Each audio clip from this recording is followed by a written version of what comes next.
My best friend is dating my abuser and wants me to reconcile with him, so I kicked her out of my home. I have no family. Not in the sense that people typically understand family to be. Anyway, I have people who share my blood, who carry the same surname, but they never really understood me. Growing up, I was always the outsider. Quiet, observant, the too sensitive, one who never quite fit into the sharp-edged mold that my parents and siblings seemed to have been carved from. I learned early on that silence and solitude were my greatest allies, that keeping my emotions under lock and key was the safest path. Until I met Tammy. Tammy was the first person to see me, really see me. We met in the 7th grade when she transferred to my middle school. She had this bright, infectious energy that could light up a room, something I admired but could never quite replicate. She was everything I wasn't. Loud, confident, unabashedly herself. And for reasons I still don't fully understand, she liked me. She gravitated toward me, dragging me along in her whirlwind of life and laughter until, without realizing it, I found myself laughing along too. With Tammy, I felt safe. For the first time in my life, I had someone who didn't judge me for being quiet or sensitive. She celebrated those parts of me and pulled me out of my shell. She became my person. Through high school, we were inseparable. We were the cliché of best friends, sleepovers, shared secrets, inside jokes that no one else understood. Tammy became my family in the truest sense of the word. We talked about our futures like they were tied together, our dreams interwoven in a way that made us believe we would always be side by side. The idea of losing her was unimaginable. Then college happened, and everything began to change. I didn't want to go to a Christian college.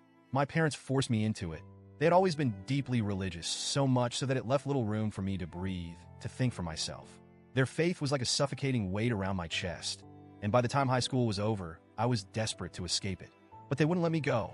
They made it clear that if I wanted their financial support, I had to follow their rules, and that meant enrolling in a small, conservative Christian college far from home. Tammy, on the other hand, got accepted to a larger, more liberal school in the same town. It wasn't ideal, but at least we'd be close. For the first 2 years of college, Tammy and I were roommates. We rented a tiny apartment off campus. And for a while, it felt like old times, just the two of us against the world. But college has a way of changing people.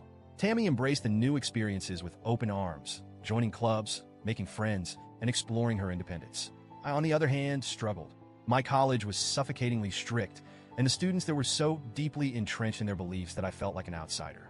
I became even more withdrawn, retreating into myself in a way that even Tammy couldn't pull me out of. Then I met Trent.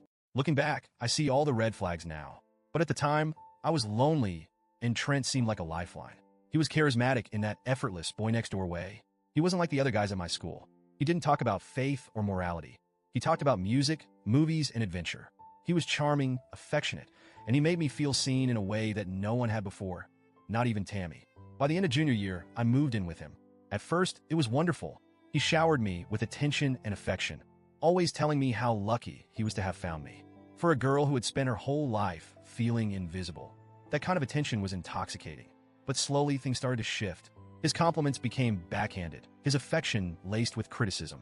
He would tell me I was beautiful, but only if I dressed a certain way, if I lost a little weight, if I acted a little less shy.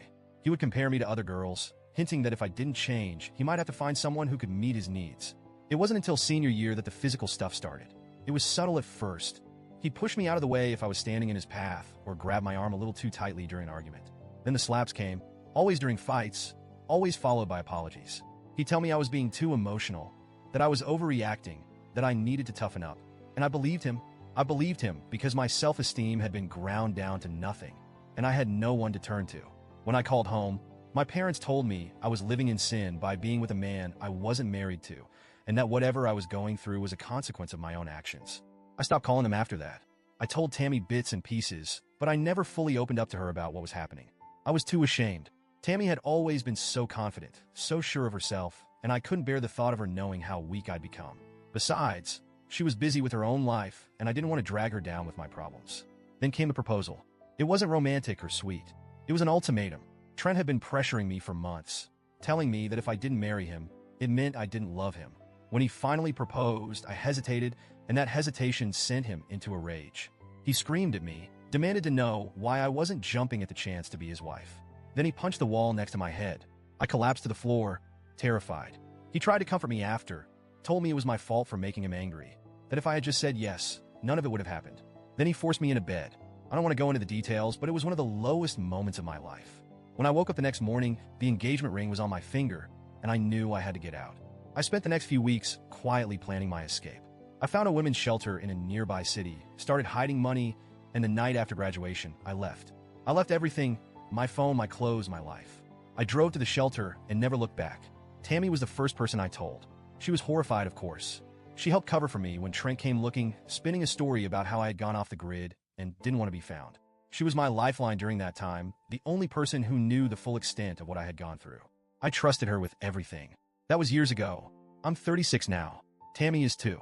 I've spent the years rebuilding my life, slowly piecing myself back together. I moved to Texas, far from the college town where everything fell apart. I have a steady job, a quiet life. I'm not close with my family anymore, but that's okay. I've learned to live with the loneliness. Tammy, on the other hand, found success. She got a job overseas 2 years ago and moved to London. We stayed in touch, video calls, text messages, but it wasn't the same. I missed her deeply, but I was happy for her. She was living the life we had always dreamed of. A few weeks ago, Tammy asked if she could visit me in Texas. She said she missed me, that she wanted to catch up. I was thrilled. I hadn't seen her in person for years, and the idea of spending a few days with her sounded like exactly what I needed. When she arrived, I noticed right away that something was off. She was quieter than usual, distracted. At first, I chalked it up to jet lag, but as the days passed, I started to sense that there was something more. She wasn't her usual bubbly self, and I couldn't shake the feeling that she was hiding something. Then, one night after we'd gone out for drinks, Tammy broke down. She told me she had something to confess. I braced myself, thinking maybe she was in trouble, or that she was going through something difficult. But nothing could have prepared me for what she said. She's dating Trent. She told me it started about a year ago. They ran into each other back in our old college town, and he had changed. He found religion, she said. He'd found Jesus and turned his life around. He deeply regretted how he treated me and wanted to make amends. At first, she hated him, but over time, she saw how different he was. They started talking, then dating. Now they're serious. I couldn't move. I couldn't think. The words were hitting me like punches to the chest, one after another, but I was too stunned to feel anything. My mind went blank, my body frozen. I didn't even have it in me to get angry. I just sat there, staring at her, as she pleaded with me to understand. She kept saying that he wasn't the same person anymore, that he had changed, that he was a good man now. Finally, she asked me to say something, so I did. I told her to get out. She looked at me like I had slapped her. She started crying, telling me that I wasn't being fair, that I wasn't giving him a chance. She said that I didn't have to forgive him, but I needed to see that people could change, that I was being selfish, that I was holding on to the past and keeping her from being happy. But I couldn't hear her anymore. All I could hear was the sound of my own heart breaking. I told her to leave again, and again, until she finally did. We didn't speak for a week. Then I started getting messages from her, from my family, all telling me that I needed to forgive and forget. Tammy said that I was being cruel, that I was the one holding her back, that if I would just let go of the past, they could move forward with their relationship. She even accused me of exaggerating what had happened with Trent, saying that maybe my memory wasn't as clear as I thought it was. I blocked her after that. Now, I'm left here alone, questioning everything. Am I overreacting? Am I wrong for feeling betrayed? Should I have given Tammy a chance to explain herself more? Should I have given Trent a chance to prove that he had changed? But deep down, I know the answer. Some betrayals cut too deep to ever heal.